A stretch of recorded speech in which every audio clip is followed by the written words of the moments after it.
I had always wanted to own a small bookshop one day, but I never imagined it would actually happen. When the keys were handed to me, one question immediately came to mind. What kind of bookshop should it become? The shop itself was empty when I first stepped inside. I stood there holding the keys, already imagining what it could be. Shelves filled with the books I had loved for years. Stories that made people stay longer than they planned. The kind of place someone could wander into and lose an afternoon. The next few weeks were where the real work began. The floors were replaced, shelves were built, and the space slowly started to take shape. I wanted the shop to feel like stepping into my imagination, filled with wonder and quiet curiosity. A place where every corner invited someone to sit down and open a book. During those long days of building and arranging the space, a memory kept returning to me. I remembered the first big book I had ever read. It was The Hobbit. I still remember opening those pages and discovering the Shire for the first time. The hills, the round doors, the quiet little homes built into the earth. The world felt peaceful and adventurous at the same time, and I could picture every detail in my mind. It was the first story that made me feel like I had stepped somewhere else entirely. After finishing the book, I spent nights drawing my own hobbit house. I would sketch the round door, the small windows, and the garden paths the way I imagined they might look. Each version changed a little as I added details, trying to build the perfect place someone might want to live. I didn't know it then, but I think that was the first time I tried creating a place that existed only in my imagination. Some days, the work moved quickly. Shelves went up along the walls and tables began to fill the open floor. Other days, I simply stood in the middle of the shop, trying to imagine how someone might experience the place for the first time. I wanted it to feel like stepping into a story before a single book had even been opened. Boxes of books arrived little by little. I opened each one carefully, placing the stories that had shaped my life where I thought they belonged. Adventure near the front, classics along the tall shelves, a quiet corner for the books people might return to again and again. I imagined someone walking in on a rainy afternoon and finding a chair near the window. Maybe they would open a book they had never heard of and discover a place they didn't know they were looking for. That was the feeling I wanted the shop to hold. Around that same time, I met the woman who ran the coffee shop next door. She had noticed the lights on late in the evening while I worked inside the shop and eventually stopped by one night after closing her own store. She knocked lightly on the door and handed me a cup of coffee with a friendly smile. It didn't take long before those small visits became routine. After she closed her shop, she would often stop by with 2 cups of coffee, and we would sit among the half-finished shelves, talking about anything that came to mind. Some nights we talked about books, other nights about travel, or the strange little things people notice when they move somewhere new. The work days were long while I built the shop, but those evenings made the place feel less empty. She knew everyone in town and told me small stories about the village, the people who lived nearby, and the history of the street where the shop now stood. I listened while stacking books and adjusting shelves, slowly beginning to feel like I belonged there. Before long, we had become close friends. In a town I had never lived in before, where everything still felt unfamiliar, I had somehow made my first real friend. It made the long days feel lighter, and the shop began to feel less like a project and more like a place I was meant to be. Working in the shop had one small advantage I had not fully appreciated at first. I owned the loft just above it as well. It was a quaint little two-bedroom apartment with tall ceilings and windows that looked down onto the street below. At the end of those long weeks of building shelves and arranging books, it was comforting to simply walk upstairs instead of going anywhere else.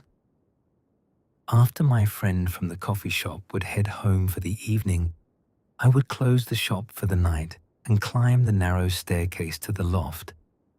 The apartment came with a small rooftop patio that was completely my own. Some nights I would sit out there with a cup of tea and look up at the sky. When the clouds cleared, the stars were bright enough to make the whole town feel quiet. It was during those evenings that I often thought about when the idea had first taken hold. I was 22 years old when I realized this was something I wanted to do one day. At that time, I was living in a small apartment in another city, working a job that paid the bills but didn't leave much room for imagination. Most evenings, I would stop by a little bookstore on my walk home. I rarely bought anything back then, but the owner never seemed to mind. I would wander the shelves for an hour or two, reading the first pages of books and imagining the places they might lead. One evening, I remember sitting in a chair near the back of the shop while the owner organized a stack of books behind the counter. The place was quiet, except for the sound of pages turning and the soft creak of the wooden floor whenever someone walked past a shelf. I remember thinking how peaceful it felt to simply exist inside a room full of stories. That was the first time the thought crossed my mind that maybe one day I could build a place like that myself. A place where people could slow down for a while, open a book, and let their minds wander somewhere else. At the time, it felt like one of those distant dreams people carry quietly without expecting it to ever come true. Years passed after that, before the opportunity finally appeared. Life moved in its usual unpredictable way until eventually the keys to this little shop ended up in my hand. And now it was almost ready. Opening day arrived quietly. I unlocked the door early that morning and stepped inside while the street outside was still waking up. The shop looked exactly the way I had imagined during those long weeks of work. Shelves full of stories, chairs placed near the windows, and the fireplace resting patiently along the far wall.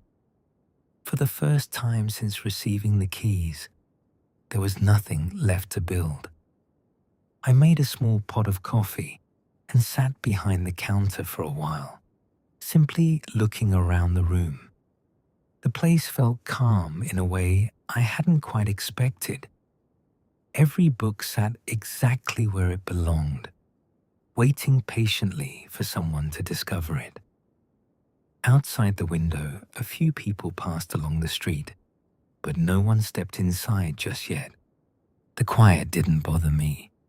In fact, it reminded me of another time in my life when things moved very differently. Before the bookshop, I had worked as a nurse for many years.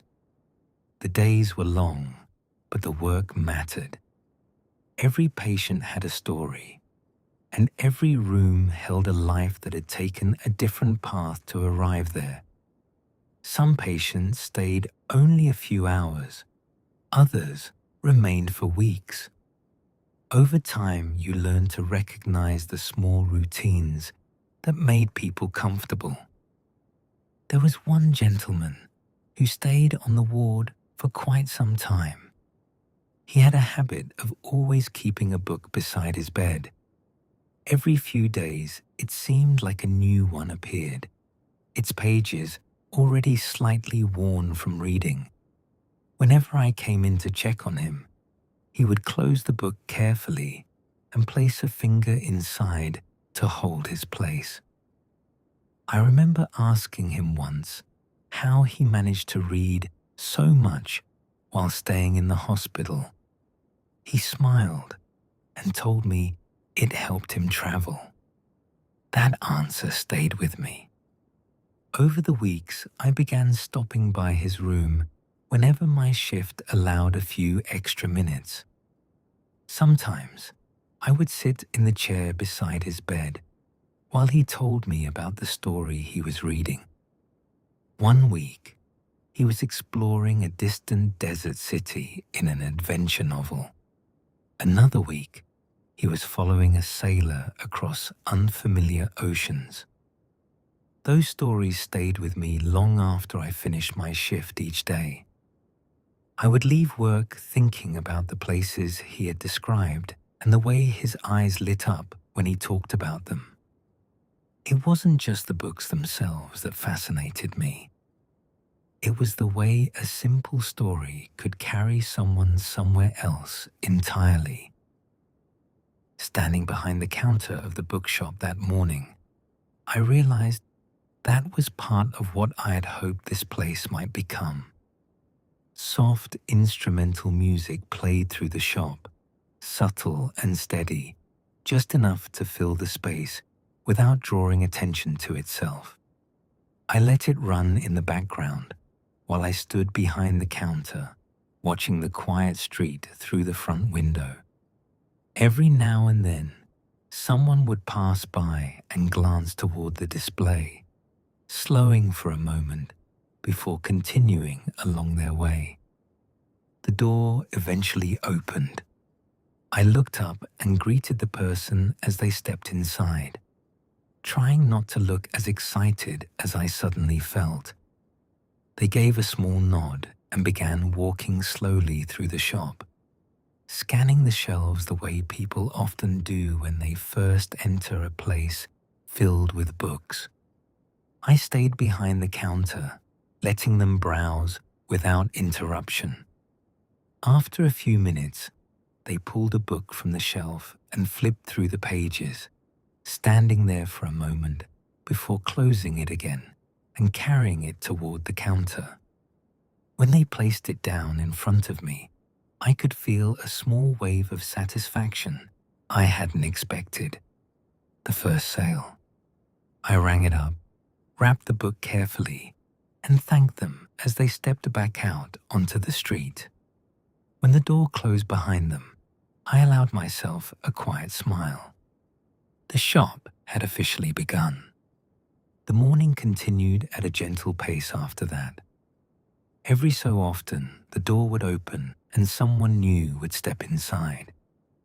Some people moved slowly through the shelves before choosing a book. Others walked straight towards a section that had clearly caught their attention from the window outside. Each time someone brought a book to the counter, I felt the same quiet excitement. It meant the idea had worked. By midday, the rhythm of the shop had settled into something comfortable. A few visitors browsed quietly while the music continued playing in the background. Occasionally, someone would choose a chair and read for a while before eventually deciding to take the book with them. I greeted each person who entered, answered a few questions about where certain books might be found, and watched as the shop slowly began doing what it had been built to do. Books leaving the shelves and finding their way into someone's hands. In the afternoon, the door opened more frequently. One by one, people stepped inside, some simply curious, others clearly interested in exploring the shop properly. The shelves were no longer perfectly uniform, the way they had been early that morning. Small gaps had begun appearing where books had been chosen and carried to the counter. Each time I rang up another purchase, I added the receipt to the small stack beside the register. The stack kept growing. There was something deeply satisfying about watching the shop slowly come to life throughout the day. Weeks earlier, it had been an empty space that existed only in my imagination. Now it had people moving through it, browsing the shelves, and carrying stories out into the world. By late afternoon, the sunlight shifted through the windows and stretched across the front tables. The music continued quietly in the background, while visitors wandered through the aisles at their own pace. The entire day had unfolded gently, without any rush or crowd, exactly the way I had hoped it would. One visitor left with a book tucked under their arm, then another and another. By early evening, I looked down at the receipts beside the register and realized there were far more than I had expected for the first day. It wasn't overwhelming, but it was enough to tell me something important. People had found the shop. When the final visitor of the day stepped out onto the street with their book, the quiet returned in the same gentle way it had begun that morning. I walked to the door and turned the sign to closed before stepping back inside. The music still played softly as I stood behind the counter and looked out across the shelves. Opening day had been slow, but it had also been exactly what I needed to see. Enough people had walked through the door to show me the shop belonged here. Enough books had found their way into someone's hands to prove the idea was working. And as I looked around the shop that evening, I knew the journey I had imagined for so long had finally begun. After I closed the shop following my first official opening day, my friend from the coffee shop stopped by like she often had during the weeks I had been building the place. She stepped inside with a warm smile and asked how the day had gone. I told her about the visitors who had wandered in, about the first book sold, and about how satisfying it had been to watch the shop finally come alive after all the work that had gone into it. We talked for a little while, standing near the counter while the last light of evening faded outside the windows. I told her how the day had been steady and calm, exactly the kind of opening I had hoped for. She seemed just as happy about it as I was, nodding and laughing at the small details I shared about the first few customers who had discovered the shop.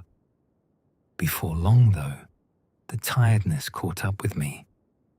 The excitement of the day had carried me for hours, but once the doors were closed and the quiet returned, I realized how exhausted I actually felt. We parted ways and I saw her off. I locked the door behind her and turned off the lights downstairs, leaving the bookshop resting quietly for the night. Owning the loft had been one of the things that made the place feel perfect when I first found it.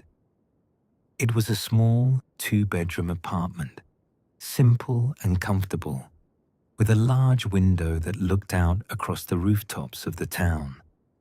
From that window, I could see the street where the shop sat, the warm glow of evening lights, and the quiet movement of the town settling down for the night. I made myself a cup of tea and carried it over to the chair beside the window. It had quickly become my favorite place to sit. From there, I could look out across the town while the night slowly settled in. And after the long day I had just lived through, it felt good to sit down and finally let everything slow. I reached for the book resting on the small table beside the chair and opened it where I had left off the night before.